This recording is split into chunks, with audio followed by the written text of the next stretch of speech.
as our latest evictee. Sumunod dyan with 15.16%, Angelo. 16.63% naman ang nakuha ni Patrick. Sumunod sa kanya, 21.20%, CS Love.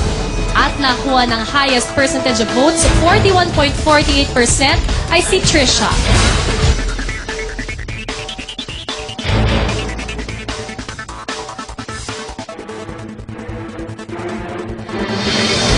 Alright, at ang nakakuha nga ng pinakamababang votes ay si Rebecca with 8.86%.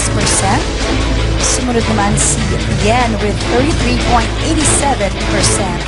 At ang pinakamataas ay si Trisha with 57.27%.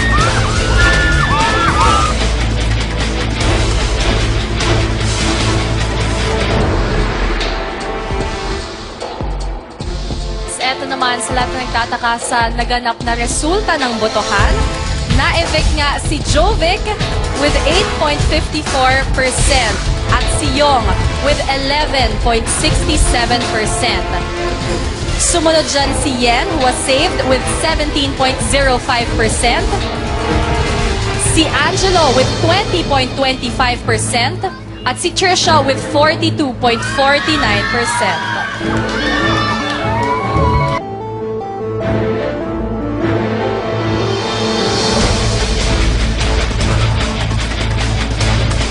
Para sa ating mga kapamilya, narito ang resulta ng naganap na botohan. Dalawa nga ang ating evictees at si Hazel ay nakakuha ng 6.15%.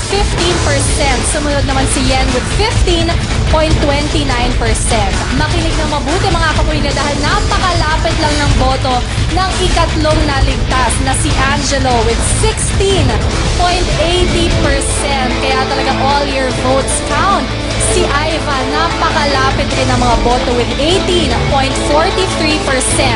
At nangunguna naman si Trisha with 43.33%. Narito ang naging resulta ng inyong suporta para sa ating mga nominadong housemates.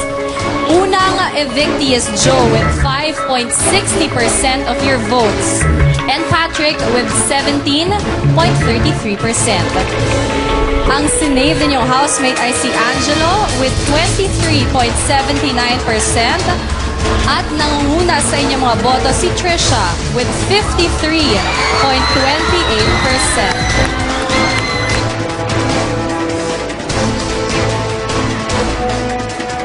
41.48% ay si Trisha.